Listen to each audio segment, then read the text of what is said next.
Flyover collapse కి మీరు responsibility తీసుకుంటారా సార్? ఫ్లైఓవర్ కాంట్రాక్టర్ మీ బినామీ అంటున్నారు నిజమేనా సార్? సీఎం మిమ్మల్ని రిజైన్ చేయమని అడిగారా? యాక్సిడెంట్ విక్టిమ్స్ ని ఇంకా తీసుకొస్తూనే ఉన్నారు సార్. చాలా మంది సీరియస్ గా ఇంజూర్ అయ్యారు. ఇద్దరు ఎమర్జెన్సీ సర్జరీ కోసం షిఫ్ట్ చేశాం సార్. ఏం కావాలన్నా అడగండి. సార్ ఖర్చు కోసం ఏమీ వెనకాడద్దు. అందరికీ మెరుగైన వైద్యం అందించండి.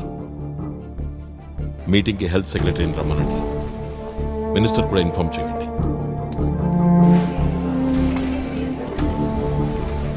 మీ ఎమ్మెల్యే ఫండ్ కూడా ఫ్లైఓవర్కి యూజ్ చేశారు కదా? అవును సార్. ఆ పేపర్ వర్క్లోనూ యూజ్ చేసిన మెటీరియల్స్లోనూ చాలా ఇష్యూస్ ఉన్నాయి. లేదు సార్, యాక్యురేట్గా ఉన్నాయి పేపర్ వర్క్ మెటీరియల్స్ అన్ని. మరి 3 ఇసుక 7 సిమెంట్ కలిపితే ఎందుకు కూలిపోయింది రాజా? ఆ? ఈ ఫ్లైఓవర్ కన్స్ట్రక్షన్ లో నువ్వు చేసిన అవకతవకలపై ఇంటెలిజెన్స్ రిపోర్ట్ నాకు నిన్నే అందింది. నేనేదో ఒక యాక్షన్ తీసుకునే లోపే 3 కోట్లు ఒక ఫ్లైఓవర్ కన్స్ట్రక్షన్ లోనే తినేసావంటే మాట్లాడద్దు. కావలసినంత ఎవిడెన్స్ ఉంది నా దగ్గర. బాబీ గారు, ఏదైనా క్రైసిస్ వచ్చినప్పుడు ఒకరికొకరు సపోర్ట్ గా ఉండాలి కదా. మరణించిన వాళ్ళ కుటుంబానికి, గాయపడ్డ వారికి నష్టపరిహారం చెల్లించి ఈ విషయాన్ని అక్కడితో వదిలేస్తాననుకోకు. ఎమ్మెల్యేగా నువ్వు రాజీనామా ఇవ్వు. సీఎం గారు ఏంటిది?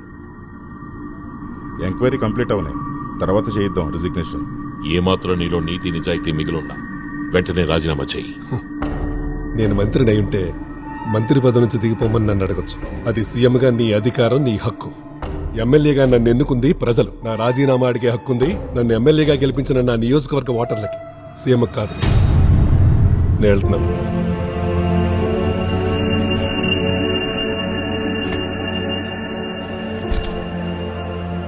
నువ్వు కొంచెం ప్రాక్టికల్గా ఆలోచించాలి. కొద్ది రోజులు వెయిట్ చేస్తే ఏంటి ప్రాబ్లం? కల్ప్రిట్ అని తెలిసిన తర్వాత కూడా ఇంకా వెయిట్ చేయడంలో అర్థం లేదు. దానివల్ల వాడికే బెనిఫిట్. నువ్వు చాలా సేఫ్ పొజిషన్లో ఉన్నావు. ఏ నిర్ణయం అని నిస్సంకోచంగా తీసుకునే ప్రివిలేజ్ ఉంది. అందుకే నీతి న్యాయం అని గట్టిగా మాట్లాడుతున్నావు. కానీ ఇలాంటి వాళ్ళందరినీ నీకు అనుకూలంగా ఉంచటం నా జాబ్. చాలా కష్టమైన జాబ్. సత్యనారాయణ అరెస్ట్లో నేను నీకు సపోర్ట్గా ఉన్నాను. ఆయన్ని, ఆయన ఎమ్మెల్యేలందరినీ మనతోనే ఉండేలా చేయడానికి నేను ఎంత కష్టపడ్డానో నీకు తెలియదు. ఒక్క విషయం గుర్తుంచుకో చంద్రం, ఏ నిర్ణయమైనా 1-2 సార్లు ఆలోచించి తీసుకో. అది పార్టీకి కానీ, పార్టీ మనుగడకి కానీ ఆ నిర్ణయం వల్ల ఎలాంటి ఇబ్బంది ఏర్పడినా నేను నీకు తోడుగా నిలబడలేను.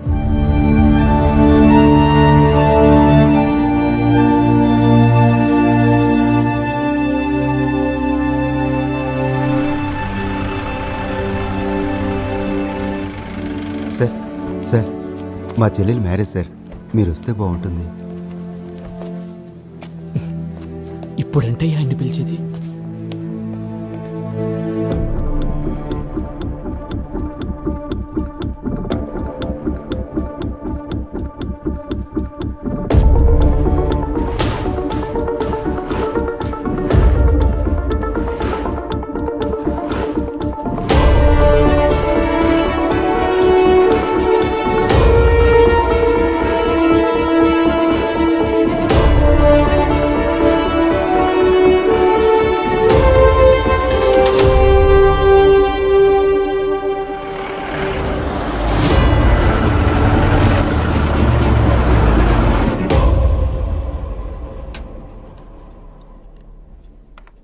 Representation of the people amendment bill or the right to recall.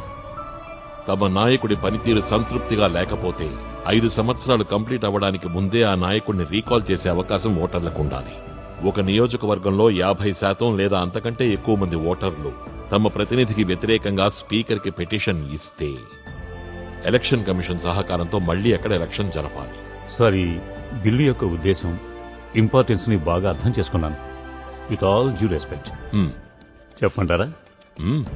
ఇది మన దేశంలో ప్రాక్టికల్ గా సాధ్యం కాదు. అవుతుంది, ప్రాక్టికల్ అవుతుంది. మనం ప్రవేశపెట్టబోయే ఈ బిల్ పార్లమెంట్లో, రాజ్యసభలో పాస్ అయ్యి రాష్ట్రపతి సంతకం పెడితే చాలు. ఏ స్టేట్ గవర్నమెంట్ అయినా తమ రాష్ట్రంలో అమలు చేయొచ్చు. ఇది జరగాలంటే భారత రాజ్యాంగంలో సవరణ జరగాల్సి ఉంటుంది. ఐఎమ్ నాట్ షూర్, వెరిఫై చేసి చెప్తాను. నేను ప్రజాప్రతినిధి యొక్క కాల పరిమితి గురించి ప్రశ్నించట్లేదు. కాల వ్యవధి తీరకముందే ఒకవేళ అతని పనితీరుతో ప్రజలు సంతృప్తి చెందకపోతే తిరస్కరించే అవకాశం ఉండాలి. దానికి పార్లమెంట్లో రాజ్యాంగ సవరణ ఎందుకు? సార్, నేను ఈ ఇష్యూలో మిమ్మల్ని సపోర్ట్ చేస్తున్నాను.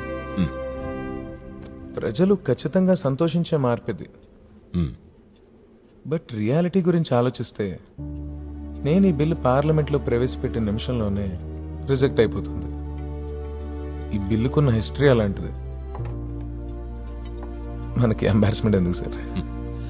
ఈ నేళ్లలో ఎన్నో ఎంబరాసింగ్ మూమెంట్స్ చూసుంటాం. ఒక మంచి పని చేసేప్పుడు అందులో పరాజయం పాలైన ఓ థ్రిల్ ఉంటుంది కదా. డెమోక్రసీ అంటే ఏంటి చెప్పు? 5 సంవత్సరాలకు ఒకసారి ఓటేసే అవకాశం వచ్చే రోజు.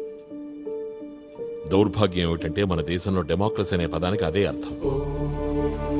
ఆ ఒక్కరోజు, ఆ ఒకే ఒక్కరోజు జనాలకి ఏం కావాలో డిసైడ్ చేసుకుంటారు.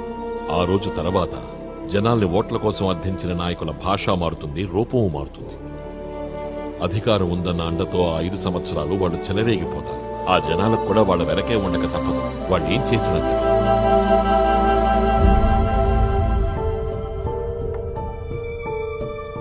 ఇంతసేపు మనం మాట్లాడుకున్న విషయాలన్నీ మన ముగ్గురు మధ్య ఉండాలి. 4వ వ్యక్తికి ఇవేం తెలియకూడదు. Yes sir. సీఎం చెప్తున్న ఈ పద్ధతి స్విట్జర్లాండ్ గవర్నమెంట్లో అమల్లో ఉన్నట్టు విన్నాను. ఇక్కడ ఇట్స్ ఐ డోంట్ నో.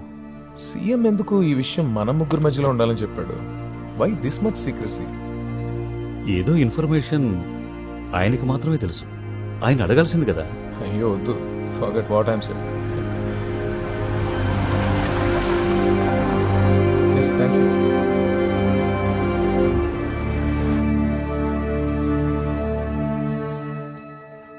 వస్తే చెప్పరా. ఆయన వచ్చాక లేచి నిలబడ్డం నాకు ఇష్టం లేదు. ఓ సరే సార్ వస్తున్నారు.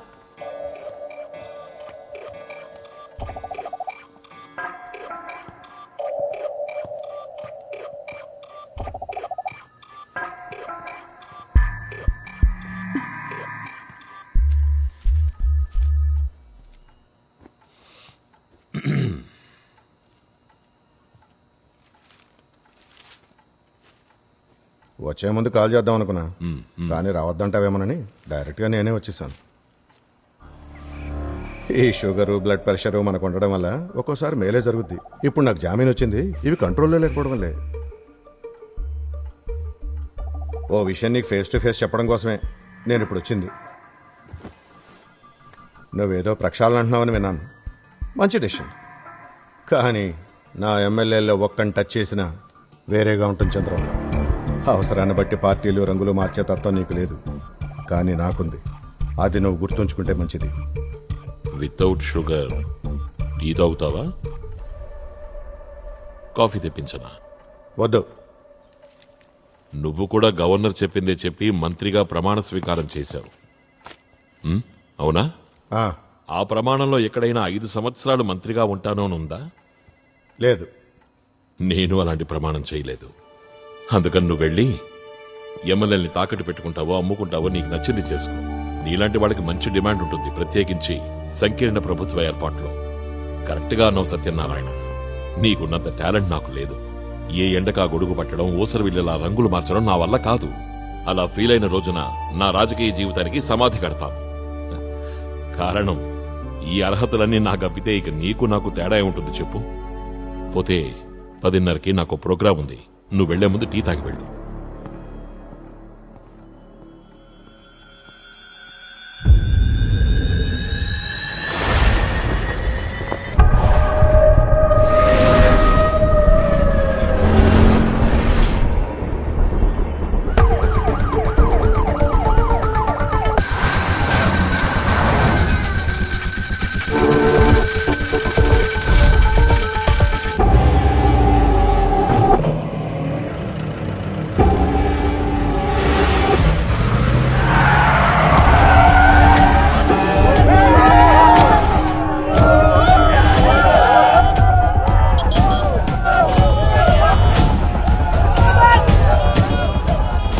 సార్, మనీ లాండరింగ్ కేసులో అరెస్ట్ అయిన ఎమ్మెల్యే మనుషులు సార్ 10 నిమిషాల్లో క్లియర్ చేస్తాం సార్.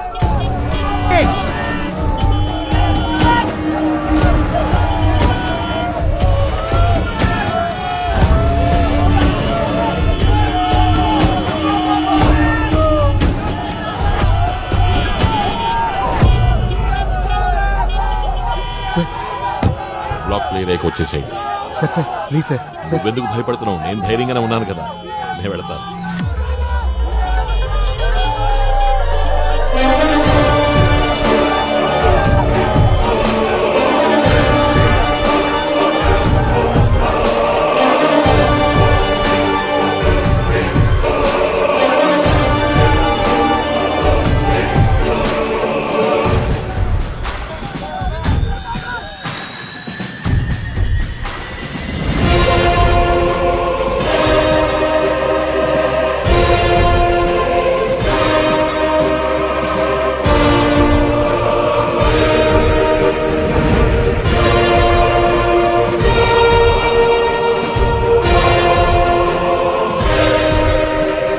పోనీ ఎక్కడికి వెళ్ళాలి?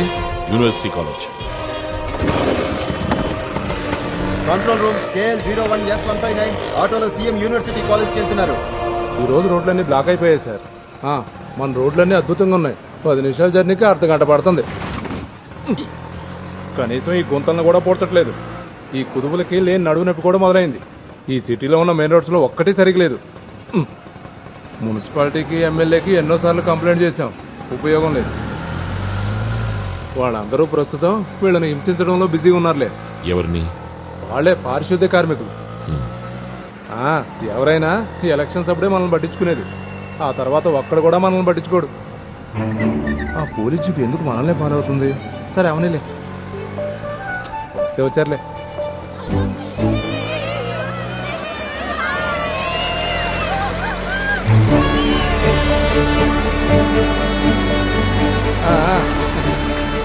సార్ ఇంకో విషయం, ఈ మధ్య ఓ సీరియల్ యాక్టింగ్ చేశాను. వాళ్ళు నన్ను గుర్తుపట్టారనుకుంటా, అందుకే చేతులు ఊపుతున్నారు. సార్ కాలేజీలో పనిచేస్తారా మీరు? లేదు సార్, నాకు మీ గొంతు ఎక్కడో విన్నట్టుంది. ఏం చేస్తారు మీరు? రాజకీయాల్లో ఉన్నాను. అది సంగతి. మెంబరా? ఏ పంచాయతీ? వరంగల్, కల్లూరు. మన ముఖ్యమంత్రి ఊరు. సూపరు.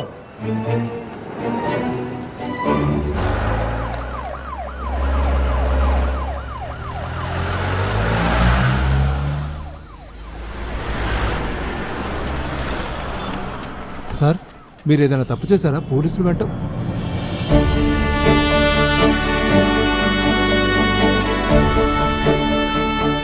నీ పేరేంటి? బాను సార్. ఎంతైంది? సార్ వద్దు సార్, వద్దు సార్. ఉంచుకో. రోడ్లు బాగు చేయిస్తానులే. సారీ సార్, రోడ్లు బాగున్నాయి. బాగున్నాయా? అయితే సరే. ప్రతి మనిషిలోనూ ఒక పొలిటికల్ సెన్స్ ఉంటుంది. మీలో, మీ ఆలోచనల్లో, మీ ప్రవర్తనలో ఈ రాజకీయ భావం ఉంటుంది. కానీ ఒక్క విషయం మర్చిపోవద్దు, మిమ్మల్ని మీ అమ్మా నాన్న చదువుకోవడానికి ఇక్కడికి పంపించారు. సో మీ ఫస్ట్ ప్రయారిటీ బాగా చదువుకోవడం. దాని అర్థం మీరందరూ డాక్టర్స్, ఇంజనీర్స్, ఐటీ ప్రొఫెషనల్స్ అవ్వాలని కాదు. తెలివితేటల్ని, జ్ఞానాన్ని పెంచుకోవడానికే కాదు విద్యాభ్యాసం. ఏ పనైనా సంతోషంగా చేయడానికి ప్రేరేపించేది, శారీరక సామర్థ్యాన్ని, ఆరోగ్యాన్ని పెంపొందించేట్టు చేసేదే నిజమైన విద్యాభ్యాసం. మనకందరూ కావాలి. టాక్సీ డ్రైవర్లు కావాలి, సాధారణ నౌకర్లు కావాలి, టైలర్లు కావాలి, వ్యాపారవేత్తలు కావాలి, రాజకీయవేత్తలు కావాలి. అందరూ ఉంటేనే అది ఒక సమాజం అవుతుంది, దేశం అభివృద్ధి చెందుతుంది. డిగ్నిటీ ఆఫ్ లేబర్ అని వినుంటారు. ఒక్కో జాబ్కి ఒక్కో డిగ్నిటీ ఉంది. ఏం చేసినా దానికి ఒక గౌరవప్రదమైన స్థానం. మీరు నాకు హెయిర్ కట్ చేస్తారా? ఎవరది? ఎవరు అది? ఎవరు? ముందుకు రండి. కమాన్, ఎవరది? ఎవరది కూర్చుంది? I'm extremely sorry sir. ఆ అడిగిన కుర్రాడు ముందుకు రావాలి. నువ్వెవరో తెలుసుకోవడం నాకు పెద్ద పని అనుకోవద్దు.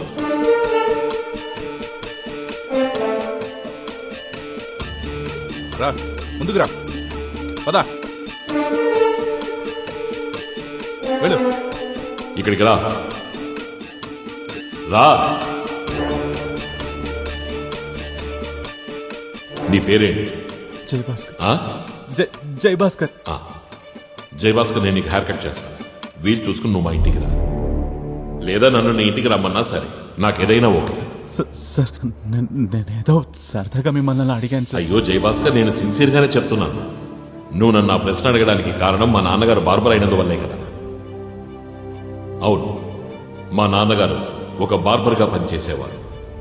ఆ జాబ్ చేస్తూనే ఆయన మా కుటుంబాన్ని పోషించేవారు.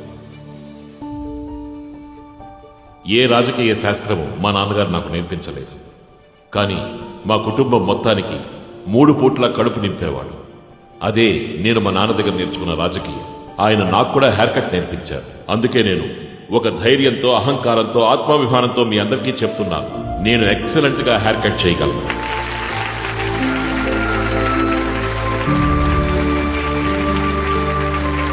సంతోషంగా జీవితాన్ని గడిపిన మా నాన్న నాకు ఇంకోటి నేర్పించారు. దారిద్ర్యంలోనూ సంతోషంగా ఎలా జీవించాలో. సంతోషానికి ధనం అనే పదానికి ఏ విధమైన సంబంధమూ లేదు. పైకి రా. రా.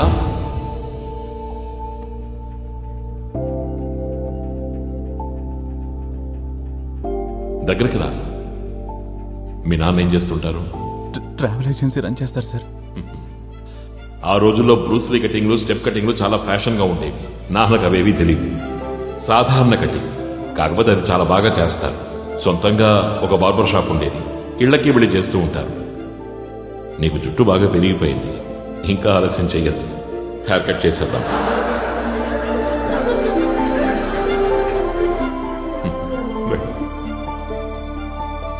రాజకీయం నుంచి నేను విరమించుకోవాల్సి వస్తే జీవించేందుకు నాకు వృత్తి ఉంది. ఏ కాలేజీకి వెళ్లకుండానే, ఏ విద్యాభ్యాస యోగ్యతా సర్టిఫికెట్ లేకుండా నాకు మా నాన్న నేర్పిన వృత్తి. అందువల్ల తలెత్తుకు నేను ఈ సొసైటీలో జీవించగలను. ఇంకా టైం వేస్ట్ చేయకుండా ఈ కాలేజీలో వార్షికోత్సవ సంబరాలు మొదలు పెడుతున్నట్టుగా మీ అందరి ముందు నేను ప్రకటిస్తున్నాను.